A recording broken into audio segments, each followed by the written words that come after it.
Thank you so much. No, I don't. Thank you so much. And thank you for pronouncing my name properly. It is spelled Nima, but it is pronounced Nimo. It is my pleasure to be here. Thank you to Kelechi and the team for setting this up. I think I just start off by asking a question. How many people here are married?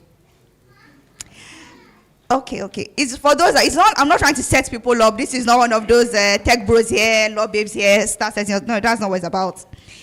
What does anybody here think, married or married? What do you think is the core thing that is core principle that is similar to marriages and also business relationships?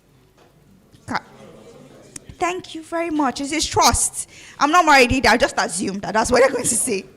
But the thing that I would say is that it is trust. It is trust that is the foundational thing that ties all this together. And I believe that that is one of the essence or the key things that's also driving commerce generally. The problem now is that we have moved from just pure commerce, me and you trading face to face, to now including it as commerce between individuals and technology, or technology and technology at the end of the day. And this has now brought in a new aspect of trust. This trust issue that we have is one of the foundational things that is an issue in the society, but particularly in e-commerce. I send you money, or I see something on your page or on your website. I say I want to purchase that, and you tell me, oh, no problem, this is the price, is there, everything. And at the end of the day, there's now some issue that arises either when it gets to me. We all know, and I'm sure everybody here has some example of what I ordered versus what I got. Terrible pictures of cakes and dresses. That's just a simple example of what it is, but it goes further than that. You'd have instances where they mention airlines as well, where you have transacted on an airline's website, and at the end of the day, for whatever reason, that flight is delayed or something of that nature, and you're now not able to get your money back. What this thing does at the end of the day is that it's chipping away the trust in the society. It's chipping away the trust in the system. If you go to places or you look at things that are happening or the e-commerce in other countries, they have different systems built primarily on a trust basis. They have places where they keep things that people can use for the public. Every single time that something happens to chip away your trust on it, it reduces the chances of you going back to e-commerce. But there's something that we have to understand is that with the way things are going, e-commerce is a foundational aspect of how business grows. A lot of the people here today are speaking about e-commerce. Somebody here, one of the moderators, mentioned that her business is here, but she's actually selling to people in the US. Now, imagine a situation where she has had multiple clients or customers complain that they were not able to either get something from her website that she promised, or that there was an issue after that resulted in a dispute. That trust will be diminished. For me, I think that there is a situation, or there's a case to be made for us integrating dispute resolution into, or dispute management rather, into the systems, into the e-commerce system. Someone mentioned blockchain, but we have to be realistic about some of these things, that these items are not as commonly used, or these technologies are not as commonly used or integrated as we assume it to be. There's a long way and a long journey for people to even, a lot of people still don't understand how cryptocurrency works. Can anybody raise their hands here if they fully understand it? Just one. So a lot of people don't understand it. So we mentioned things like, oh, integrates blockchain, and somebody's like, I don't get it. So we have to look at the more practical and simpler aspects of how to do this. If it is that within your system, you now you have a business, or you're somebody that's advising someone that owns a business, you have a system where there are policies in place, dispute management. The best way, and I advise all my clients, people come to meet us a lot of times and want to include in this contract that if this person does this, they will not go to court, they will merely pay me back. If somebody goes to court, I say, it's a lie. I can promise you that even if you include it inside, if somebody goes to court, people put it in their wills. If any of the children contest it, nobody's going to get money. Children will contest.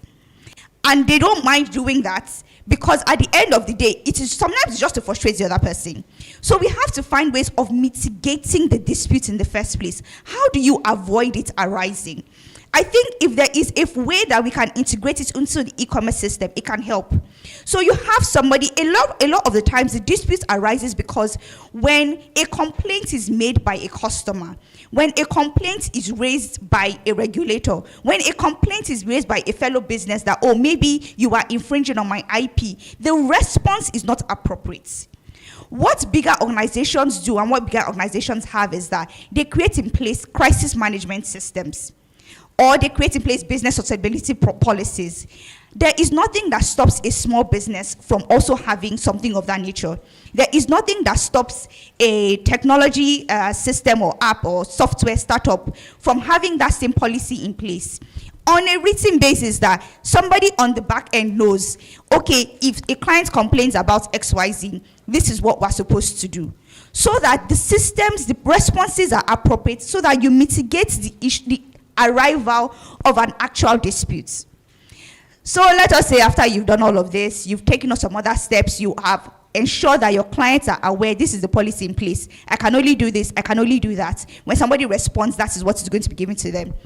If you even go further to take an additional step, maybe you're able to integrate into an app or create maybe a separate feature that you can tie into your Instagram or your website or so, whatever. That even for clients to make a complaint, they have to tick certain boxes. So somebody says, oh, I have a complaint against this. If you go maybe airlines or so, they have this. And then you're not able to take, what is your complaint? This person did not do this. This was it. I expected this amount of money. You break that down.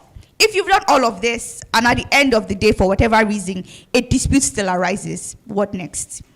We speak about ODR, online dispute resolution. And truthfully speaking, it can work, but it cannot work the way that we anticipate it to be, because the last person that spoke just explained to you the way that the court systems are already overwhelmed. We have to explore the opportunity and come to the reality of the situation that it is possible that ODR would have to be on a private basis, that we might have to build the trust to acknowledge that only a quasi-judicial system can work. What do I mean? They are private individuals, they are lawyers. I promise you, if you have any case, maybe somebody, you ordered something online and the person was supposed to deliver your clothes, 30,000 naira, even if it was a wedding dress of 500K. And at the end of the day, it comes what I ordered versus what I got, and it's looking so shabby. You're not going to take that person to court, because how much will you pay a lawyer to do that? Even if it is on an ODR basis, that you now have a system in place, which lawyer is going to sit down there to dispute or to try to assist you in resolving that? And then both parties are going to pay maybe 400K or 500K for that, on top of a dress that's 500K. It doesn't make any sense. What we can consider doing is that when we have the ODR systems, that we agree that ordinary individuals, paralegals, or people that have some sort of legal training, even if it is customer service within an organization that has dispute resolution training, those people should be able to intervene and mediate the system, mediate the issue that has arisen. To say, as opposed to us going to court, which is not going to help anybody at the end of the day, as opposed to us exploring ADR or arbitration or mediation, which at this point in time might also be more expensive, why don't we try this system instead? Try something that works on a private level, because at the end of the day, if we go to the system, if we go to the traditional systems, the likelihood of you getting what you want without exploring and utilizing a lot of resources and time, it is just going to be so reduced. The other systems that you have, so maybe it is not now a simple issue of 500K, maybe it is something more, 4 million, talking millions of naira at this point in time. What do you do? In that instance, there's the small claims courts that you have available. You can explore that. The small claims court, comparatively to the other courts, does pretty well, and they're able to settle cases out within about 2 or 3 months or so. That's an option that you can explore. I don't want to keep us waiting here. I still have like 5 minutes, but the primary thing I want people to take away from the discussions here today, and really from the things I've been saying, is that you have to explore private ways of mitigating disputes from arising, and private ways of managing disputes when they arise. The thing that you want to understand at the end of the day is that a business is there to make money. So there's no instance in which you're going to try to lose money consciously or subconsciously just because you're trying to make a point. Because that point, how many individuals or clients are you going to do it with?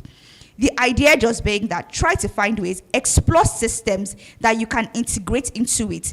At the end of the day, if a number of companies start up, if even a private individual creates their own law clinic that helps small businesses to settle disputes, over time, others will join, and it becomes a movement on its own.